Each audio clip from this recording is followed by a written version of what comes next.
Okay, good morning, dear students. This is Savita Dubey, your SST teacher. This is your first online class. Yesterday, in our offline class, we have studied about unemployment. Unemployment, what is called unemployment? The population who is willing to work at a preferred rate of wages. They are called working force population. Age group belong to 15 to 59 years. Okay, and people belonging to this age group and willing to work at a preferred rate of wages when they does not have the job, that is called the situation of unemployment.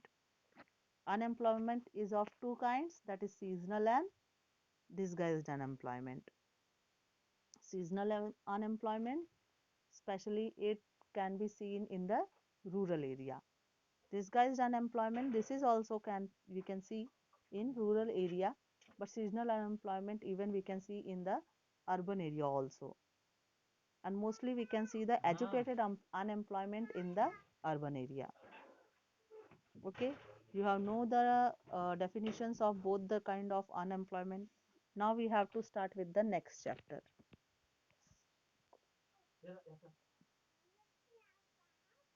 That is, seasonal unemployment happens when people are not able to find jobs during some months of the year. People dependent upon agriculture usually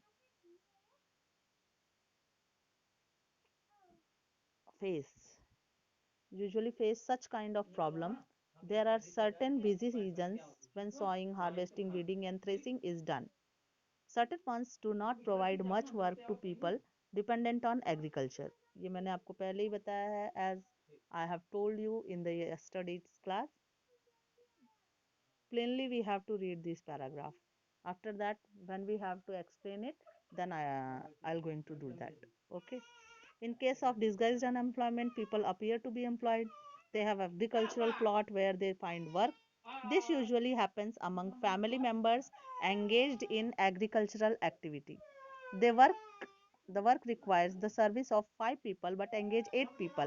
पहले ही बताया था, क्योंकि उसकी productivity बढ़ने वाली नहीं है उस लैंड एरिया की, इसलिए उसमें 5 लोग काम करें या 8 लोग काम करें कोई फर्क नहीं पड़ता. तो अगर 5 की जगह पे 8 लोग काम करते हैं तो 3 लोग इसमें डिसगाइज्ड अनएम्प्लॉयमेंट है. This kind of unemployment, we cannot see the people as totally unemployed, but this looks as employed people. This kind of unemployment is called disguised unemployment. Okay, next we have to read, that is, the work requires the service of 5 people but engages 8 people. 3 people are extra. These 3 people also work in the same plot as the others. The contribution made by the 3 extra people does not add to the contribution made by the 5 people. If 3 people are removed, the productivity of the field will not decline. ये 3 extra लोगों को अगर निकाल भी दिया जाए तो ये लोग मतलब दिखाए मत प्रोडक्टिविटी पे कोई फर्क नहीं पड़ेगा. 5 लोग उतनी प्रोडक्टिविटी दे लेंगे क्योंकि रिक्वायरमेंट ही उतनी है. The field requires the service of 5 people and the 3 extra people are disguised unemployment. In case of urban areas, educated unemployment has become a common. भाई मैंने इसको तो आप लोग को पहले ही बताया था कि एजुकेटेड अनएम्प्लॉयमेंट आपको अर्बन ही नहीं रूरल एरिया में भी देखने को मिलता है. अर्बन एरिया में तो फिर भी लोग किसी भी तरह का जॉब कर लेते हैं, कंप्यूटर पे कर लेंगे, असिस्टेंट पे कर लेंगे, क्लर्क पे कर लेंगे. यहाँ तो सबको सरकारी नौकरी चाहिए.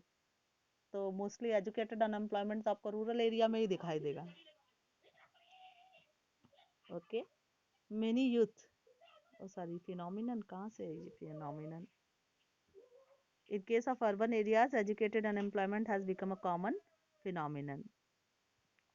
Many youth with matriculation, graduation, and post graduation degrees are not able to find job. A study showed that unemployment of graduate and postgraduate has increased faster than among matriculates. क्योंकि जो जितना ही ज़्यादा पढ़ा है वो उतना ही ज़्यादा छोटी जॉब्स करने से हिचकिचाता है.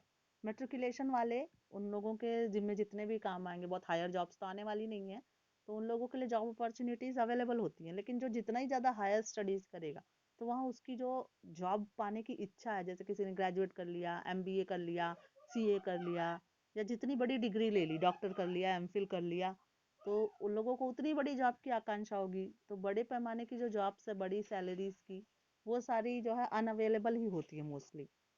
तो इसीलिए जो है मैट्रिकुलेट्स में जो है उतना ज़्यादा अनएम्प्लॉयमेंट नहीं पाया जाता जितना ग्रेजुएट और पोस्ट ग्रेजुएट की डिग्री वालों में पाया जाता है। A paradoxical man power situation is witnessed as surplus of man power in certain categories coexist with shortage of man power in others.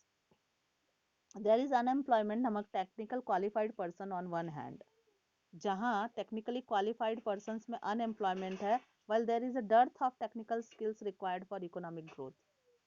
बड़ी मात्रा में स्किल है हमारे पास, ठीक है, स्किल्ड एम्प्लॉयज भी हैं, स्किल लेने वाले, जैसे आपके बीटेक वाले को आप लोग देख लोगे, एक जॉब जिसने किया अच्छी प्रॉमिसिंग जॉब हो गई, तो उस तरह के आपको बहुत सारे लोग स्किल लेने वाले दिख जाएंगे, लेकिन एम्प्लॉयमेंट नहीं क्रिएट होता। ये हमारी सरकार की प्रॉब्लम है, ये हमारी गवर्नमेंट है जो ऐसे स्किल लेबर को जो है जगह नहीं दे पाती है, ऐसे अवसर नहीं, अपॉर्चुनिटीज क्रिएट नहीं कर पाती कि ये स्किल्ड लेबर बाहर कहीं ना चला जाए, हम ही लोग उसको यूटिलाइज करें।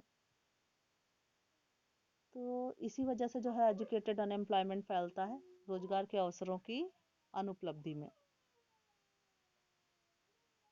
Unemployment leads to wastage of man power resource.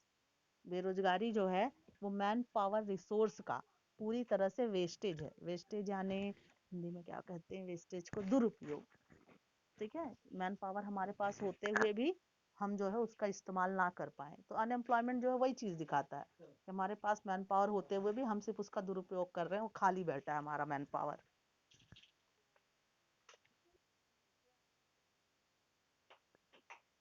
People who are an asset for the economy turn into a liability.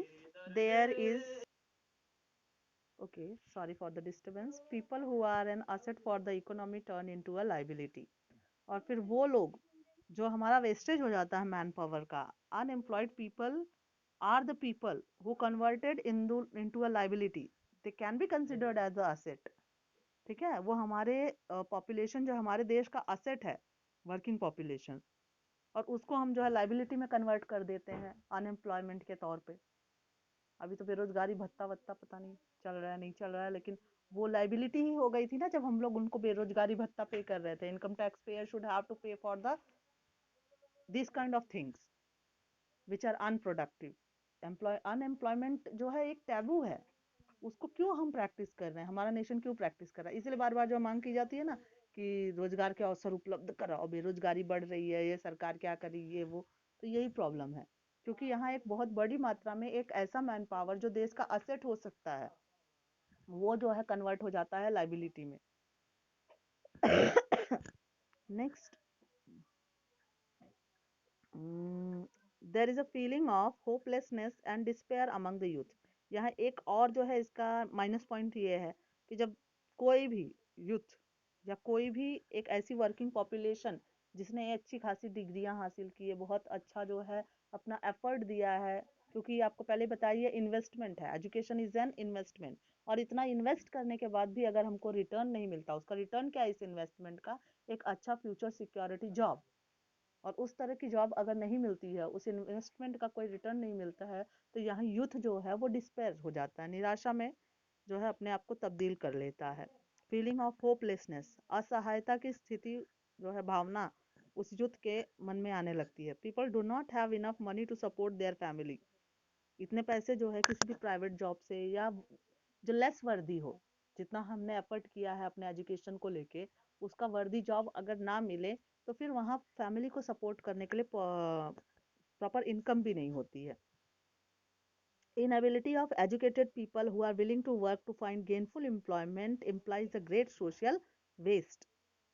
असफलता एक ऐसी एजुकेटेड जनसंख्या को उनकी इच्छा के अनुसार जॉब प्रोवाइड कर कराए जाने की जो असफलता है, वो हमारा एक बहुत बड़ा सामाजिक नुकसान है, सोशल वेस्ट है। Unemployment tends to increase economic overload. बेरोजगारी जो है हमारे देश पे एक आर्थिक भार पैदा करती है। The dependence of the unemployed on the working population increases.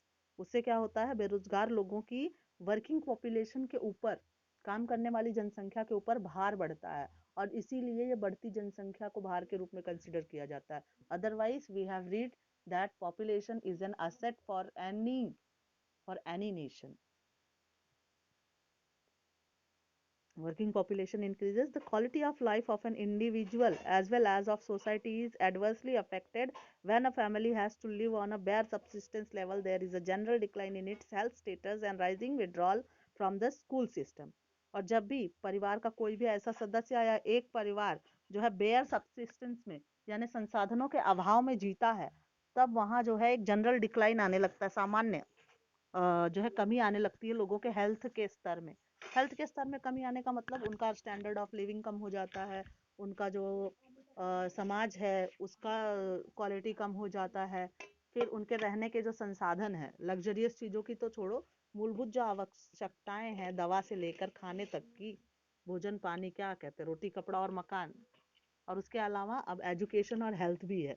तो जहाँ अगर फैमिली के पास बेयर सब्सटेंसेस में वो जी रहा है, तो सबसे पहले अपनी मौलिक आवश्यकताओं को पूरा करने के बाद एजुकेशन और हेल्थ जैसी आवश्यकताएं जो है उसकी पिछड़ जाती है। और यहाँ एक और रीज़न पैदा होता है जिससे जो है हमारी पॉपुलेशन, बढ़ती हुई पॉपुलेशन जो है किसी भी स्टेट के लिए, किसी भी नेशन के लिए एज अ लाइबिलिटी कंसिडर की जाती है। ठीक है। नेक्स्ट लाइन, बस next paragraph we should have to study in the next period. This is for today, and homework for today is to read and revise whatever we have studied in online class. I hope all of you have no doubts. If you have any doubts, then you can ask me in the group, otherwise to me as personal. Okay, goodbye, take care students. We will be meet in the next online or offline class whenever it would be held. Okay, bye bye.